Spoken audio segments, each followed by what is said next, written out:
Our next speaker believes in the power of community building in our driveways and also that breakfast is critical. Please welcome Maggie Stuckey.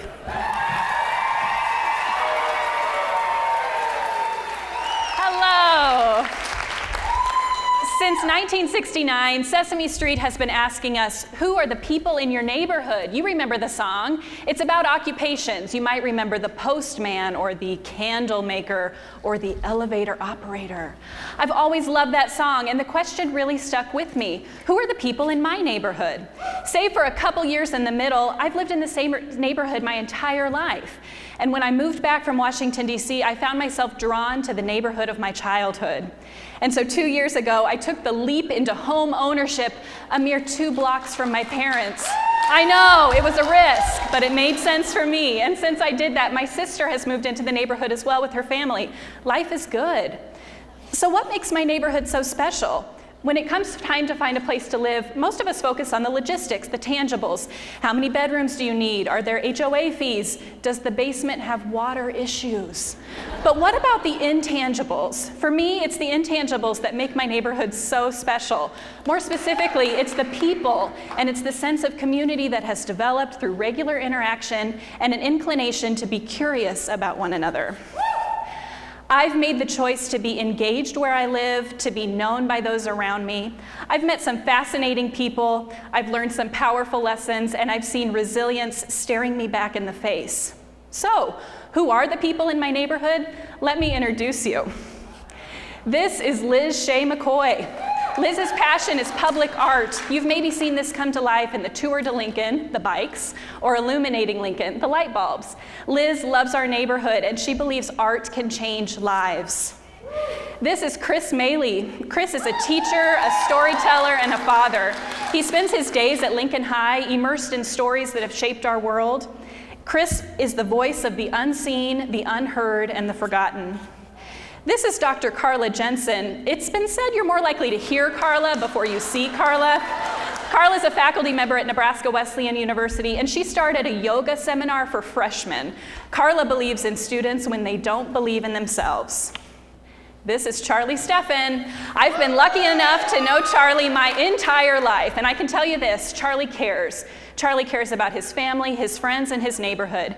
He believes in the potential in everyone and lends a helping hand. This is Anna Eicholt. Anna became a U.S. citizen in 2013. She was born in Sweden. She's heavily involved in our community, from government work to our neighborhood. She has a servant heart, and she sees needs that others miss. Please meet Roger and Janine Dodson. If you've ever marveled at the beauty of the sunken gardens, these are the people to thank. When we were talking about our neighborhood, Roger shared this quote, "We all drink from wells we did not dig." So to the Dodsons, I say, thank you for digging. I'd like you to meet LFR Battalion Chief Jeremy Gegg, the one holding his helmet. Jeremy's been with LFR for 15 years, running towards danger when others run away. From this recent tragedy at Ideal to the countless calls we do not hear about, Jeremy keeps us safe. Meet Quinn Small. Quinn believes that kids need a place to go, something to do, and people who care about them. So he helped create the Bay. You're going to learn about it. At the Bay, kids can connect with positive activities and positive adults. Quinn meets the youth of Lincoln where they are. This is Carrie Donnell. Carrie is a woman whose life is built on faith and love. She's a mother of 4. Her light is always on, and there's always wine. Carrie has training in hospice. She stands on the threshold with those who have something to stay. This is Irvine Lynch. Irvine moved into my neighborhood after World War II. She raised her 3 daughters here. She named a daughter after a neighbor. Oh my gosh.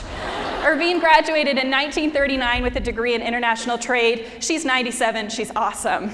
This is Ernesto Sanchez. Ernesto was born in Colombia. He moved to Lincoln when he fell in love. He's an architect by training. He runs his household with a lot of music and a lot of laughter.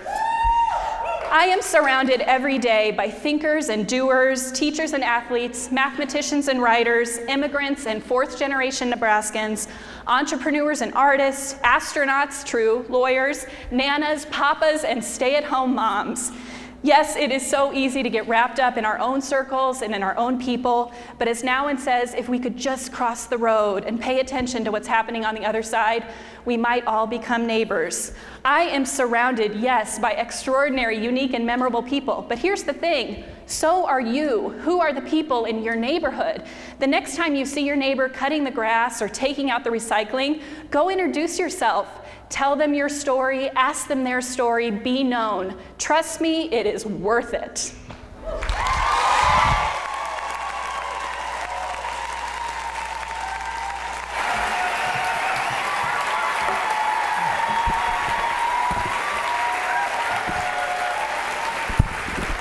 Great job, Maggie.